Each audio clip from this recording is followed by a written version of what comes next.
The Internet of Things Cybersecurity Improvement Act of 2020 recently passed the U.S. Senate vote and is headed to the President's desk for signature.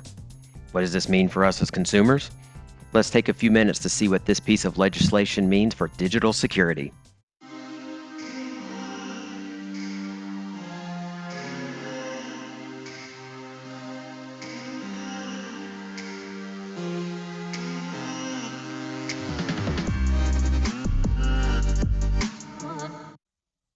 This past Tuesday, November 17, 2020, the United States Senate voted and passed the Internet of Things Cybersecurity Improvement Act of 2020.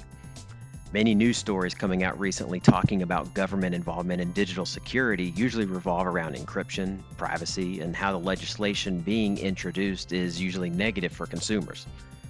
So far, this bill appears to be good for consumers as it focuses on making sure that the IoT devices will finally have a standard set of criteria to live up to if they want to earn consumer confidence and trust. Even if you aren't personally involved with the massive surge in IoT devices, it's really no secret that the exponential growth that these integrated devices are seeing in our economy. One study by Strategy Analytics predicted almost 39 billion IoT devices in use worldwide by just the year 2025. Another study by IDC is expecting almost 41 billion, and those same 41 billion devices are expected to produce almost 80 zettabytes of data in the same year. With the absurd growth rate that these internet-connected devices are seeing, the relatively low barrier to entry for designing and making something in this category, and every digital company's desire to have the quote next big thing, end quote, it's no surprise that it's been commonplace for design considerations, reliability, security, and privacy to take a backseat to the business goals of just pumping out more of these devices. With this bill, though, the U.S. government appears to be changing their tune, at least for this specific set of electronic devices. So just what exactly does this act do? This act asks the National Institute of Standards and Technology, or NIST, to come up with a set of guidelines that an IoT device would need to follow in order to be considered for purchase by any U.S. government agency. This same group is responsible for all sorts of safety and security guidelines in the United States, including user logon and password management, flammability testing on mattresses, and even guidance on the fractography of ceramics and glasses as used in industrial machining applications of all things. Similar to the International Standards Organization model of commonly accepted guidelines such as ISO 9001, many have heard of, this wouldn't officially ban any device manufacturer from selling a device that doesn't meet the standards, but it does set a de facto standard that most reputable companies will dedicate resources to achieve.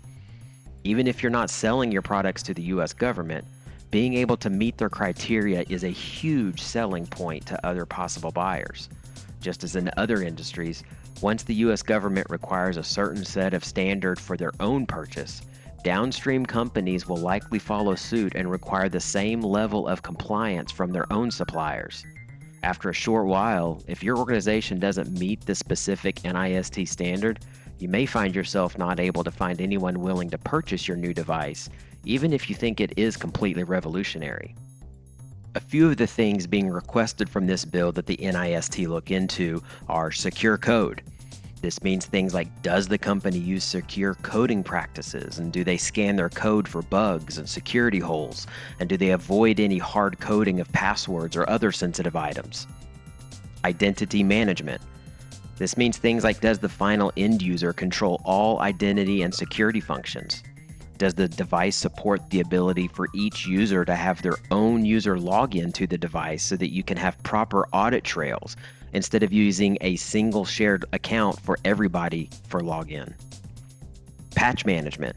Does the company have a way to allow updates to the device to fix issues that are found?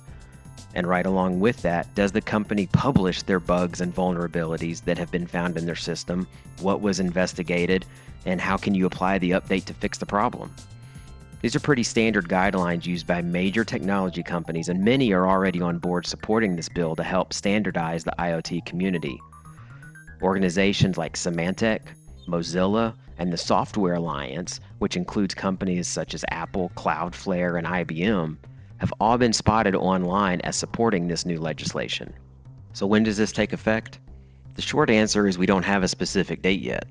What we do know is that this bill was first introduced into the House of Representatives Committee in March of 2019 and then passed voting in the House in September of 2020.